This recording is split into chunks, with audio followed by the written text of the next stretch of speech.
Welcome to Turning the Verge. I'm Jennifer Vos, and today we're here with Logan Crow of Cinematech and Zombie Walk 2012. Hi, Logan. Hi. How's it going? Pretty well. How are you? Good. So can you tell our viewers a little bit about Cinematech? Yeah, so the Long Beach Cinematech is a nonprofit arts organization that's going on its fourth year in Long Beach, California. And we started it basically to help build a film scene in Long Beach, which is essentially bringing classic films to Long Beach, connecting Long Beach filmmakers, doing cinematic and multimedia program around the city. We don't have like our venue of our own. We sort of take cinema throughout Long Beach. So we've done drive-ins, we've partnered with Movies on the Beach to bring sort of more classics to the beach. We've done different festivals, we've partnered with festivals. We're working on our own film festival next year, and the Long Beach Zombie Walk is probably our largest annual event. So who all is involved in that? I'm the founder and executive director. For the film festival, we brought on Roberta and Sean King, who were with the Long Beach Film Foundation. They've been really passionately trying to build a film festival for years, and so it's been exciting to collaborate with them. But really, it's a small operation. It's myself and interns and volunteers. It's a small group, and basically right now that's from necessity. You know, we're still sort of building. I look forward to a time where we have a staff. But I'm proud of what's been accomplished, with a small group, and I just can only imagine what will be accomplished when we have a bigger. Slow and steady wins the race. Amen. Thank you. Yes. Just keep reminding myself that. Yeah. So where do these events take place? The Zombie Walk specifically has moved. It used to be on 4th Street. It got too large for 4th Street. It was in downtown Long Beach last year. This year it'll be in Marina Green Park along Shoreline, and then participating businesses in downtown. I anticipate it's just basically going to be everywhere downtown Long Beach. Our drive-ins were at the former Press Telegram lot, which is now called Millworks, which is soon to be the home base for Molina Healthcare. It's a beautiful strip of land between 6th and 7th Street on Pine. It's not going to work for the drive-in anymore, but we definitely want to bring it back at some point somewhere in Long Beach. Movies on the Beach happen on the coast. We do events with the Museum of Latin American Art. Just sort of all over. We're talking to a little bit further north in Long Beach by Signal Hill about doing movies at a new park there.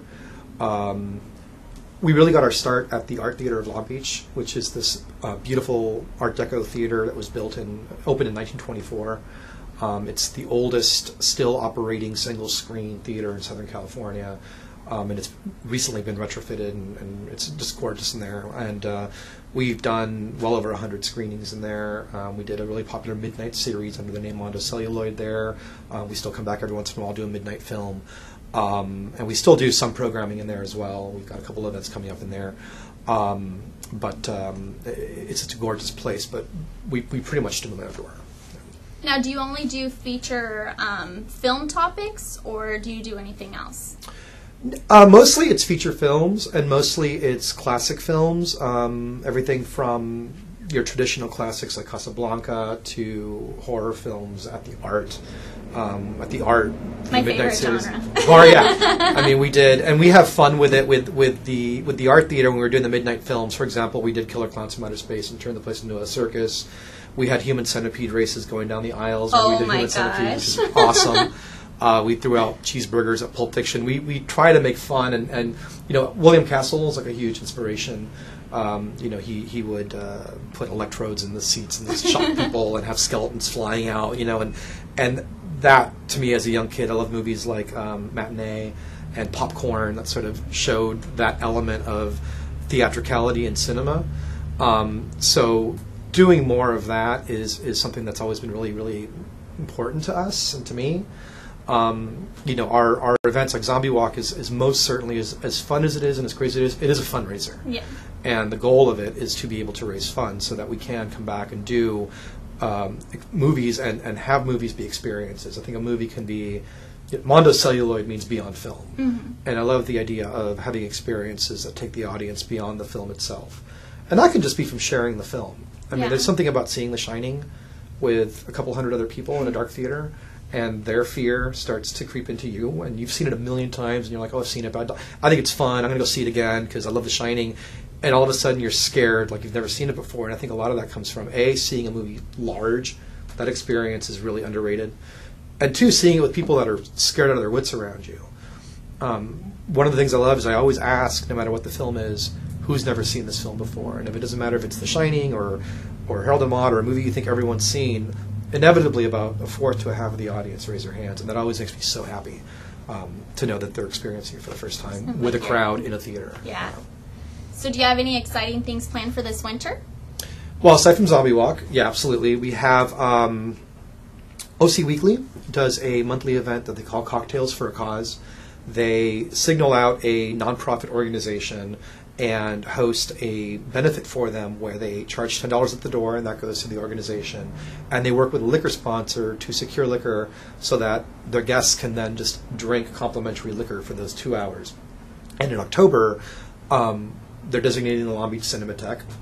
So we're going to have a benefit, we're going to have a Cocktails for a Cause event. It's going to be on October 11th at the Madhouse Gallery, which is at 624 Pacific Avenue in Long Beach. And we're really excited. We were working with another group called Public Theater of Long Beach, Public Theater of Southern California. Sorry, Dennis.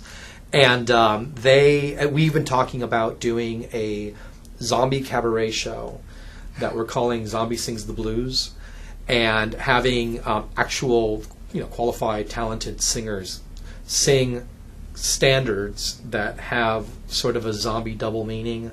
I left my heart in San Francisco, I got you under my skin, songs like that. So we talked to OC Weekly, so we're going to do all those things the same night.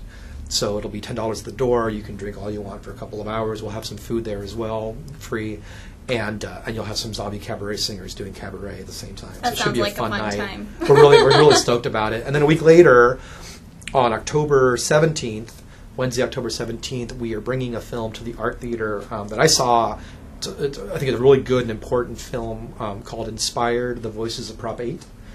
And it's a documentary about sort of the aftermath of the Prop 8 vote. And what's interesting is it tells, I think, a story that hasn't really been told in terms of the history of Prop 8, which is all the different groups that started after the fact to talk about it and how disconnected all these groups were. Within a couple of months after that vote, there were like 15 different nonprofits asking for donations to combat Prop 8, and even I was getting confused, like who's who, and is this the same group as that group? So this filmmaker actually went, he talks to all these groups, and it sort of shows the confusion that was happening, and also talks about, where was all this energy and momentum before the vote was lost. So good documentary, and the filmmaker Charlie Gage will be there to do a Q&A, and that's October 17th at the Art, and then Zombie Walk, October 27th. Yeah. So can you tell our viewers what to expect at Zombie Walk, and if it's a family-friendly event, and what all will be going on? Sure. We started the Zombie Walk, Long Beach Zombie Walk. This will be our 5th one. And we started it essentially to promote, we were doing a Night of the Living Dead screening at the Art, and we started it to promote the screening. Okay, let's get some zombies to walk down 4th Street and kick off this screening. And it was amazing how the community took to it almost immediately at different levels. The people who wanted to be zombies, spectators who wanted to go see the zombies, businesses on 4th who wanted to come up with ways to celebrate the event. We did that in May of 2009, and then in October of 2009, just 5 months later, everyone's like, do it again for Halloween. And I'm like, well, we just did one. Yeah, but do it with more oomph, more advertising. So we did the second one in October. We had about 1,000 people, and we decided, let's do this every October, last Saturday of Halloween. Zombie Walk 3, which was in 2010, we actually closed off 4th Street, which is where the Art Theater is, and we had just shy of 3,000 people. It was wonderful. It was packed, and we did Shaun of the Dead and sold that out, and it still didn't make a dent to the street. There were so many people out there. And it became clear to me, when the walk was over, everyone was having a good time. They were kind of dancing in the street, but I'm like, they want more. There's something else we need to provide. It's 8 o'clock, and the walk is over, and the movie sold out, so they kind of trickled into different places. So we realized, we started talking about we should probably get some music going or something. And right around that time, the city got in touch with us and said, this event has gotten too big for 4th Street. Congratulations, you have a hit. You can't do it there anymore. Period. Moving on to bigger and better things. Yeah, you got to move on. And it was tough because I love 4th Street, and also, you know, it's a lot to communicate, and we got a lot of, you know, resentment. Like, why are you taking it away? And it's like, it's not my call at all. If this thing is going to grow, and it's going to grow whether or not I do anything at all. We went from 1,000 to 3. It's got to move. But last year's event was insane. We had over 12,000 people. Some people estimate 14,000. We had to stop counting. We just couldn't manage the count. And it was awesome. It was wonderful. But also it was an area that wasn't very cohesive in terms of how to get to what. And so I was happy to have the turnout, but we were already thinking like we really need to come up with a different location. And the city has just been great in working with us to occupy Marina Green Park, which is this beautiful long stretch of green along the water next to Shoreline Village. Shoreline Village is working with us as a wonderful sponsor and partner on the event. The DLBA, the Downtown Long Beach Business Associates, has supported the event. The city has really embraced the event, which is really exciting. Businesses love it. They do really well. So this year, we're going to have 2 stages of music. We're going to have a giant inflatable screen that we're screening Shaun of the Dead at. It's all in the park. It's a ticketed event, and we're definitely giving a lot for your ticket. It's $11. Tickets are on sale online already at zombiewalklb.com. We're working with with a band called Radioactive Chicken Heads to line up the main stage with really cool sort of ghoulish psychobilly horror themed bands, and we're working with Christopher Crammy, who runs a company called Garth's Jelly Donut, to line up a second stage with alternative punk and local music. So you seem to be quite the zombie expert. So can you tell us how one becomes a zombie? You know what? It runs the gamut. I mean, people show up. I mean, for everyone that's there who like just put on some gray paint and black polish around their eyes and a couple of streaks of blood, someone else spent 2 hours like removing an eye and an arm. It doesn't matter. Like it's so much fun, and I love just as much the people who like tore their shirt and threw paint in their face as I do people who went all out. There are makeup artists there that charge for makeup. But people are encouraged to come as they are, come in makeup, come without makeup, be a zombie hunter or a victim. You know, it's all are welcome. So what's the freakiest zombie outfit you've seen over the past 5 years? Probably my own. But no, no. You know, there was a woman that had her baby coming out of her stomach, like Quato, like as if it birthed itself right through her stomach. And she had her baby like in a, you know, one of those chest backpacks, but she had her shirt over it and cut a hole in it. And the baby's little face and arm, like her actual baby, was coming out of her belly. I thought that was the coolest concept, and it looked really cool. A real baby? Real baby. And usually, you know, everyone was like, oh, you know, for everyone that was like, yeah, you can see some people like, oh, that's terrible. But the baby was in a sling. Just like, she just put a shirt over herself and cut a thing around it and put a little makeup on the baby so it looked like it burst out of her. That was rad. That was really cool. So then all ages are encouraged to come then? There's no... Yeah, it's free for 12 and under. It's definitely family friendly. I mean, we have a beer garden.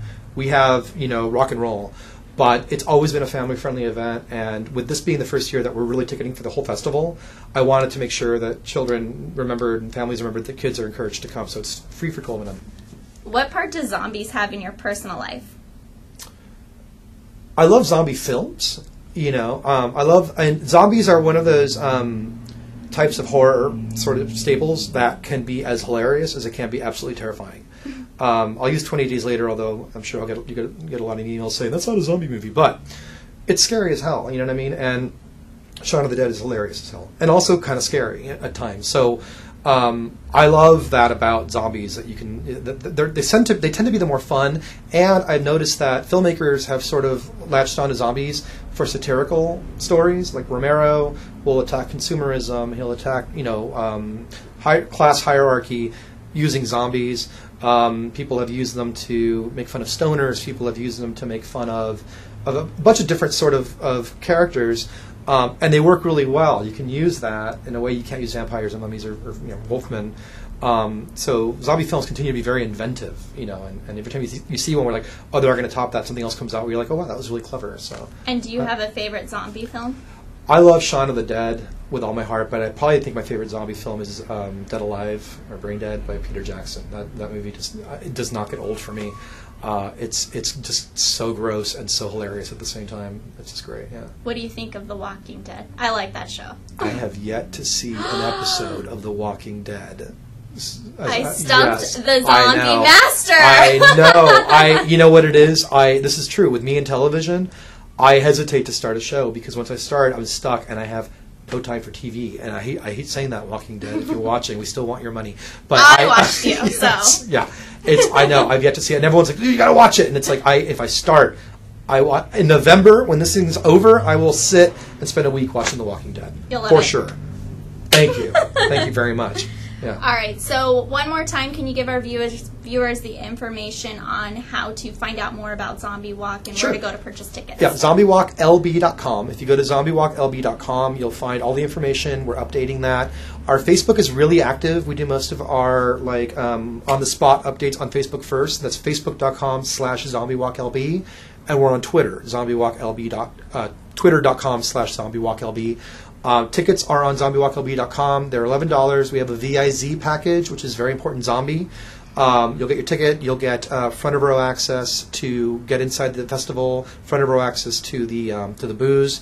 You'll get a T-shirt, and we're also working on a couple of other goodies to throw in there. Possibly a book, possibly some other stuff. So check that out as well. And all the money goes to the Long Beach Cinematheque. It all goes to the arts, supporting arts in Long Beach. So it's a good cause and a lot of fun. Thank you so much for being here. Thank you. And I know I'll be at the Zombie Walk dressed in my best zombie attire. We hope to see you guys all there, and thanks for watching Turning the Verge. Make sure to visit our Facebook page and our YouTube.